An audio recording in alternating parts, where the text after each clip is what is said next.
ከወደ አማራ ክልል ሰበር መረጃ ተሰምቷል። በሰሜን ወሎ ላስታ አካባቢ ባለፉት ዓመታት የፋኖ ኃይሎችን በመምራት የሚታወቀው ኮማንደር ፍቅሩ ሙልዬ ለመንግስት እጁን መስጠቱ ተሰምቷል። እንመለስበታለን። በሙስና ወንጀል ዘብጥ የወረዱት የንግድ ባንኩ ሁለተኛ ቁልፍ ሰው ጉዳያቸው በፍርድ ቤት እየታየ ነው። ይህንንም እንመለከታለን። ወደ አዲስ አበባ ሸሹ የተባሉት የትግራይ ጄኔራሎች የአፋሩን ግንባር መቀላቀላቸው ተሰምቷል። ሌላኛው ርዕሰ ጉዳያችን ነው። ጤና ይስጥልን። የሰዓቱ ዜናችን ነው ተጀመረ። በመግቢያችን ላይ የሰማችሁትን አበይት ነጥቦችን እንደሚከተለው በዝርዝር እናስደምጣችኋለን። እስከ መጨረሻው አብራችሁ እንድትቆዩ የአክብሮት ግብዣችን ነው።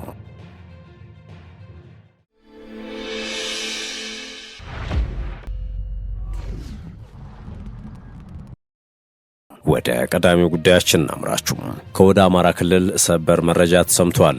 በሰሜን ወሎ ላስታ አካባቢ ባለፉት ዓመታት የፋኖ ኃይሎችን በመምራት የሚታወቀው ኮማንደር ፍቅሩ ሙልዬ ለመንግስት እጁን መስጠቱ ተሰምቷል። የአማራ ክልል መንግስት የቀድሞ የመከላከያ ሰራዊት ኮማንዶ አባልና ባለፉት ጥቂት ዓመታት በላስታ አካባቢ የፋኖ ኃይሎችን ሲመራ የነበረው ፍቅሩ የመንግስትን ሰላም አማራጭ ተቀብሏል ተብሏል። በዚህ መሰረት በሰሜን ወሎ ዞን ላሊበላና አካባቢው በትጥቅ ትግል ሲንቀሳቀስ የነበረው ፍቅሩ ሙልዬ የሰላም አማራጭ እንደተቀበለ ተነግሯል። ላለፉት ዓመታት በሰሜን ወሎ ላሊበላና በአካባቢው በጫካ ሲንቀሳቀስ የነበረው ፍቅሩ ሙልዬ የሰላምን አማራጭ ተቀብሎ ለሰላም ገብቷል ሲል የክልሉ መንግስት ገልጿል። ፍቅሩ ሙልዬ በታጣቂዎች አደረጃጀት እስከ ኮር አዛዥ የደረሰ ኃላፊነት ነበረውም ብሏል። የአማራ ክልል መንግስት በአማራ ክልል ዘላቂ ሰላምን ለማረጋገጥ በመንግስትና በታጣቂ ኃይሎች መካከል ተደጋጋሚ ውይይቶች ሲደረጉ ቆይተዋል በማለት በተደረጉ ተከታታይ ውይይቶች በርካታ ታጣቂዎች የሰላም አማራጮችን ተቀብለዋል። አሁንም በየአካባቢው የሰላም አማራጭን እየተቀበሉ የሚገቡት ታጣቂዎች በርካታ ናቸው ሲልም አክሏል። በወጡት መረጃዎች መሰረት ኮማንደር ፍቅሩ ሙልዬ ለመንግስት እጁን የሰጠው የፋኖ ኃይሎች ከህወሓት ጋር ለመፍጠር ባቀዱት ጥምረት በተፈጠረ ልዩነት ነው ተብሏል። መከላከያ ሰራዊት ባወጣው መረጃ ፍቅሩ ሙልዬ አማራን ነጻ እናወጣለን የሚል መነሻ ይዘን ትግል ብንጀምርም አሁን ላይ ሰከን ብለን ሁኔታውን ስንመለከተው አካሄዳችን የአማራን ህዝብንና ሀገራችንን ለከፋ አደጋ የሚያጋልጠው ነው ስላገኘ ነውና መነሻችንን ስተን የትግል ሂደታችን የከፋ ደረጃ ላይ በመድረሱ የመንግስትን የሰላም ጥሪ መቀበል ተገቢ መሆኑን አምነን ወደ ሰላም መተናል ማለቱን አስታውቋል። መከላከያ ይህን በተመለከተ ባወጣው መግለጫ ዓላማችን በውስጣችን ባሉ አድርባዮች በህወሓትና በውጭ ኃይሎች ተጠልፏል ያለው ኮማንዶ ፍቅሩ እኔ የዚህ ታሪክ አተላ ተሳታፊ መሆን ስለማልፈልግና የህወሓት ፍላጎት አስፈጻሚ ባለመሆኔ መንግስት ያደረገልኝን የሰላም ጥሪ በመቀበል ወደ ሰላማዊ ህይወት ተመልሻለሁ ሲል እውነታውን አስረድቷል ባይ ነው። የፋኖ መሪው ችግሮች ቢከሰቱም በሰላማዊ መንገድ ብቻ መፍታት ትክክለኛ አማራጭ መሆን እንዳለበት እምነቱን ገልጿል የተባለ ሲሆን ባልሰከነ ግንዛቤ ተገፋፍቼ ህዝቤንና ሀገሬን በመበደሌ ጸጽቶኛል ሲል እንደተናገረም ተጠቁሟል። ከእንግዲህ ካለፈው ስህተት ተምሬ ሀገሬንና ህዝቤን ለመካስ ዝግጁ በመሆን ወደ ሰላማዊ ትግሉ ተቀላቅያለሁ ማለቱንም እንዲሁ ተነግሯል። ኮማንደር ፍቅሩ ሙልዬ ሁሉም በጫካ የሚገኙ አባላት የመንግስትን የሰላም ጥሪ ተቀብለው ወደ ሰላማዊ ህይወታቸው እንዲመለሱም ጥሪ አቅርቧል ሲል የመከላከያ ሰራዊት ዘገባ ያሳያል። ኮማንደር ፍቅሩ በአማራ ክልል የሚስተዋለውን ግጭት በማስቀረት ክልሉን ከጦርነት ቀጠና ወደ ልማታዊ እንቅስቃሴ ማሸጋገር እንደሚገባ አንስቷል ያለው የሰራዊቱ መግለጫ የሀገራችንንና የህዝባችንን ሰላም ማረጋገጥ ጊዜው የሚጠይቀው ጉዳይ መሆኑን ያሰመረበት የአፋብን ወታደራዊ አመራሩ ለኢትዮጵያ እድገት ማነቆ ሆነው የቀጠሉ ጠላቶቻችን በጋራ ለመመከት ዝግጁ ነን ማለቱም ተነግሯል። በስፍራው የነበሩት የመከላከያ ሰራዊት ጄኔራል መኮንን ተስፋዬ አያሌውም የአማራ ክልል የጦርነት ቀጠና መሆን የለበትም ሲሉም ተናግረዋል። መንግስት ያስተላለፈውን የሰላም ጥሪ በመቀበል ወደ አካባቢያቸው ሲመለሱ አቀባበል ያደረጉት የሀገር መከላከያ ሰራዊት የ13ኛ አዛዥ ሜጀር ጄኔራል ተስፋዬ አያሌው ፍቅሩ ሙልዬ ቀደም ሲል በሀገር መከላከያ ሰራዊት ውስጥ እንደነበር በማስታወስ እንኳን ደህና መጣችሁ ብለዋል። የአማራ ህዝብ የጦርነት ቀጠና መሆን የለበትም ያሉት ጄኔራሉ ሌሎችም ይመጣሉ ተብሎ እንደሚጠበቅ አንስተዋል። ወደ ቀጣዩ ጉዳያችን አመራን።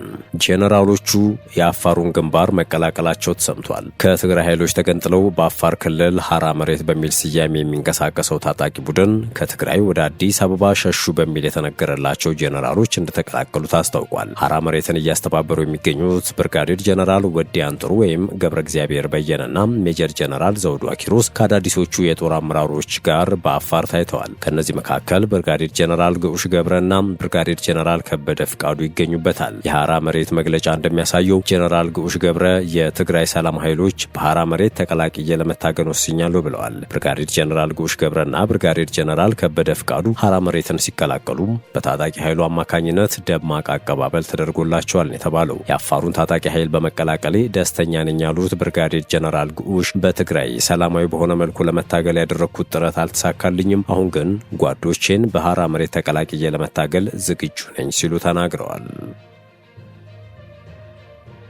በሙስና ወንጀል ዘብጥያ የወረዱት የንግድ ባንኩ ሁለተኛ ቁልፍ ሰው የኢትዮጵያ ንግድ ባንክ የወለድ ነጻ ዘርፍ ሲቢ ኑር ኃላፊ ስልጣንን ያለ አግባብ በመጠቀም የሙስና ወንጀል ተጠርጥረው በቁጥጥር ስር መዋላቸው ተሰምቷል። የባንኩ ምክትል ፕሬዝዳንትና የሲቢ ኑር የበላይ ኃላፊ የሆኑት አቶ ኑሩ ሁሴንና ጸሐፊያቸው አስቴር አያሌው በቁጥጥር ስር ያሉት ከ3 ሳምንት በፊት መሆኑን የታወቀው ሁለቱ ግለሰቦች ኃላፊነታቸውን ላልተገባ ጥቅም በመገልገል እንዲሁም በሙስና ወንጀል ተጠርጥረው መያዛቸው ተገልጿል። በፖሊስ አቤቱታ መሰረት የወለድ ነጻ ባንኩ ኃላፊ በስራ አጋጣሚ እጃቸው የሚገባ የተቋም መረጃን ላልተገባ ህገወጥ ጥቅም መገልገያ አድርገዋል ሲል ጥርጣሬውን ለፍርድ ቤት አቅርቧል። በተጨማሪም ግለሰቦቹ ደንበኞች ብድር እንዲለቀቅላቸው ጉቦ ይቀበላሉ ሲል ነው የከሰሰው። ጸሐፊያቸው በበኩላቸው ለኃላፊው ህገወጥ ስራ ተባባሪ በመሆንና ደንበኞችን በማገናኘት የበኩላቸውን ሲጫወቱ ነበር የሚል አቤቱታ አቀርቦባቸዋል። በምርማሪ መረጃ መሰረት ሁለቱ ተጠርጣሪዎች በባንኩ ወደ ሌላ ቦታ ለመመደብ ተሞክረው እንደነበር ተገልጾ ሁለቱም ምደባውን አለመቀበላቸውን የተነገረው ይህም ባሉበት ቦታ የሚያገኙት ህገወጥ ጥቅም ሊቀርባቸው ስለሚችል ምደባውን እንዳልተቀበሉ ሊያስጠረጥር እንደሚችል በመርማሪው ተብራርቷል። በተለይም አስቴር ከነበሩበት ወደ ተሻለ ኃላፊነት እንዲዛወሩ ተመድበው እምቢ ማለታቸውም ተጨምሮ ተገልጿል። መርማሪዎች ለፍርድ ቤት እንዳስረዱት ምርመራው የተጀመረው ከአጠራጣሪ አሰራሮች ጋር በተያያዘ ጥቆማዎች በመምጣታቸው በተለይም በአቶ ኑሪ ላይ ተጨማሪ የሙስና መረጃዎች ወደ ህግ አስከባሪዎች በመድረሳቸው ነው ብለዋል። ባለፈው ሰኞ ተጠርጣሪዎቹ ፍርድ ቤት የቀረቡ ሲሆን ሁለቱ ወገኖች ከዋስትና መብት ጋር በተያያዘ ጉዳያቸው በይግባኝ ወደ ጠቅላይ ፍርድ ቤት ቀርቦ እየታየ መሆኑን ፎርቹን ዘግቧል። ጥንቅራችን እንደቀጠለ ነው። የተላከልን በጀት የለም።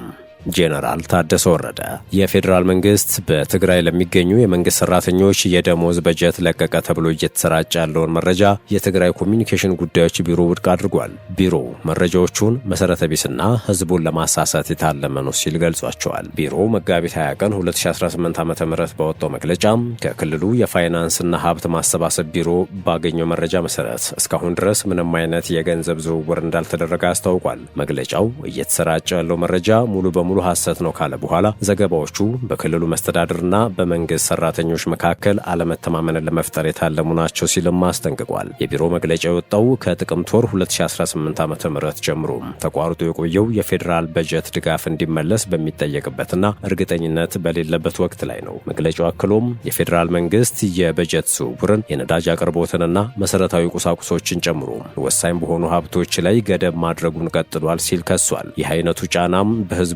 የዕለት ተዕለት ኑሮ ላይ ቀጥተኛ ተጽዕኖ እያሳደረ መሆኑን ገልጿል። የክልሉ መስተዳደር ሁኔታውን ውስብስብና ረጅም ጊዜ የፈጀ መሆኑን በመጥቀስ ዘላቂ መፍትሄ እስኪገኝ ድረስ የመንግስት ሰራተኞችና መላው ህዝብ አንድነታቸውን እንዲጠብቁና ራስን የመርዳት ጥረቶችን እንዲያጠናክሩ አሳስበዋል። በቅርቡ የትግራይ ንግድና ኤክስፖርት ኤጀንሲ ወደ ክልሉ የሚገባው የነዳጅ አቅርቦት ከታህሳስ ወር ጀምሮ ሙሉ በሙሉ መቋረጡን በማስታወቅ ይህም በህዝብ አገልግሎቶች፣ በመሰረተ ልማት ፕሮጀክቶችና በጤና አገልግሎት አሰጣጥ ላይ ከባድ መስተጓጉል እንደሚፈጥር ማስጠንቀቁ ይታወሳል። ባለፈው ሳምንት በትግራይ ክልል መስተዳደር ዋና ከተማ መቀለን ጨምሮ በተለያዩ ከተሞች መምህራንና ተማሪዎች የመንግስት ትምህርት ቤት መምህራን ደሞዝ መቋረጡን በመቃወም አደባባይ መውጣታቸው ይታወሳል። ሰልፈኞቹና የክልሉ ባለስልጣናት እንደገለጹት ከጥቅምት 2018 ዓ.ም ጀምሮ የቆመው የደሞዝ ክፍያ በመምህራን ኑሮ ላይ ከፍተኛ ጉዳት ማድረሱንና በትምህርት ቤቶች የስራ እንቅስቃሴ ላይ መስተጓጎል መፍጠሩን ገልጸዋል። በተቃውሞ ላይ የተሳተፉ ወገኖች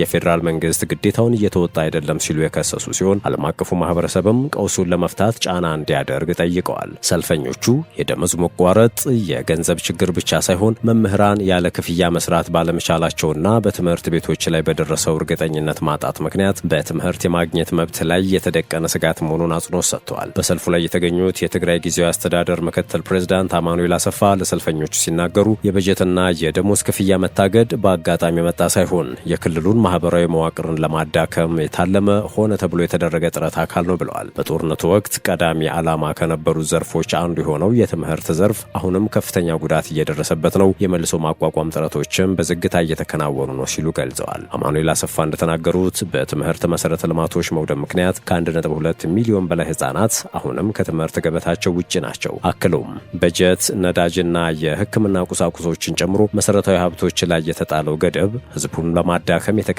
ስትራቴጂ ነጸብራቅ ነው ብለዋል። የፌዴራል ድጋፍ ከሚያገኙ ሌሎች በግጭት ከተጎዱ የኢትዮጵያ አካባቢዎች በተለየ ትግራይ ብቻዋን መገለሏን ይጠቅሳሉ። ምክትል ፕሬዝዳንቱ ሁኔታውን ስርዓታዊ ማግለል ሲሉ ጠርተውታል። የትግራይ ጊዜያዊ መስተዳድር ከዚህ ቀደም በታህሳስ ወር 2018 ዓ.ም ከፌዴራል መንግስት ጋር ለረጅም ጊዜ የዘገየውን በጀት ለመልቀቅ በሚደረገው ንግግር ላይ መሻሻሎች መታየታቸውን አመልክቶ ነበር። የጊዜያዊ መስተዳድሩ ፕሬዝዳንት ሌተናንት ጀነራል ታደሰ ወረደ በበጀት አቅርቦቱ ላይ በመርህ ደረጃ ስምምነት ላይ መደረሱንና ገንዘቡ በቅርቡ እንደሚለቀቅ ማረጋገጫ ተሰጥቷል ቢሉም የተወሰነ የጊዜ ገደብ ግን አልተቀመጠም ነበር። ያ የባለስልጣናቱ ማስታወቂያ በፌዴራልና በክልሉ ባለስልጣናት መካከል ከተደረገ ከፍተኛ ውይይት በኋላ የወጣ ሲሆን ውይይቱም ገንቢና ለወራት በክልሉ በቆየው የፋይናንስ ጫና ላይ የመሻሻል ምልክቶች የታዩበት ተብሎ ተገልጾ ነበር። መስተዳድሩ የበጀቱ መለቀቅ የመንግስት ሰራተኞችን ደሞዝ ለመክፈልና እንደ ትምህርትና ጤና ያሉ ቁልፍ ዘርፎችን ስራ ለማስቀጠል ወሳኝ መሆኑንም ጠቅሶ ነበር። ይሁን እንጂ የተሰጡት ማረጋገጫዎች ቢኖሩም እስካሁን ድረስ ትክክለኛው የገንዘብ ዝውውር ባለመደረጉ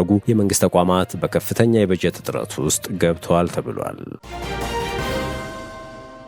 በመጨረሻም አውስትራሊያ የቤንዚንና የናፍጣ ታክስን በግማሽ መቀነሷ ተሰምቷል። በመካከለኛው ምስራቅ ጦርነት ምክንያት የነዳጅ ዋጋ በከፍተኛ ሁኔታ መጨመሩን ተከትሎ የአውስትራሊያ መንግስት የቤንዚንና የናፍጣ ታክስን በግማሽ እንደሚቀንስ አስታውቋል። የሀገሪቱ ጠቅላይ ሚኒስትር አንቶኒ አልባኒዝ ጦርነቱ በተለያዩ አቅጣጫዎች በመባባሱ ምክንያት ዓለም አቀፍ የነዳጅ ዋጋ ባለፉት 2 ሳምንታት በአንድ በርሜል $116 በላይ ማሻቀቡን ገልጸዋል። ተግባራዊ እንዲደረግ የተወሰነው የታክስ ቅነሳ እንደ አውሮፓውያን አቆጣጠር ከሚያዝያ 1 እስከ ሰኔ 30 የሚቆይ ሲሆን ይህም የኢነርጂ ዋጋ መናር ያስከተለውን የኢኮኖሚ ጫና ለመቀነስ እየታለመ መሆኑን ጠቁመዋል። ውሳኔውን ተከትሎ የ1 ሊትር ቤንዚን ዋጋን በ26.3 የአውስትራሊያ ገንዘብ ወይም በ$18 የሚቀንስ ሲሆን ባለ 65 ሊትር ሰልባትዮ ያለው ተሽከርካሪ ያላቸው ባለቤቶች በእያንዳንዱ ቅጂ እስከ 19 የአውስትራሊያ ዶላር ወይም $13 እንዲቆጠቡ ያስችላቸዋል የተባለው። ከዚህ በተጨማሪም በከባድ ተሽከርካሪዎች ላይ የሚጣለውን የመንገድ ጥገናና መሰረተ ልማት ማስፋፊያ ክፍያም ለ3 ወራት ታግዷል። ጠቅላይ ሚኒስትሩም በሌላኛው የዓለም ክፍል ያለው ጦርነት እዚህኛ ጋር የሚያሳድረው ተጽዕኖ ከባድ መሆኑን እንረዳለን። ለዚህም ነው አስቀድመን ዝግጁ ለመሆን እርምጃ የወሰድነው ብለዋል። የአውስትራሊያ ኢኮኖሚ በናፍጣ ላይ የተመሰረተ በመሆኑና አብዛኛው ምግብና አገልግሎት የሚጓጓዘው በናፍጣ በሚሰሩ ከባድ ተሽከርካሪዎች ነው። ውድ የሸገር ታይምስ ቤተሰቦች ለሰዓቱ ያዝነው መረጃችን ይህን ይመስል ነበር። ስለተከታተላችሁን ከልብ አመሰገንን። በያላችሁበት ሰናይ ጊዜን ተመኘን።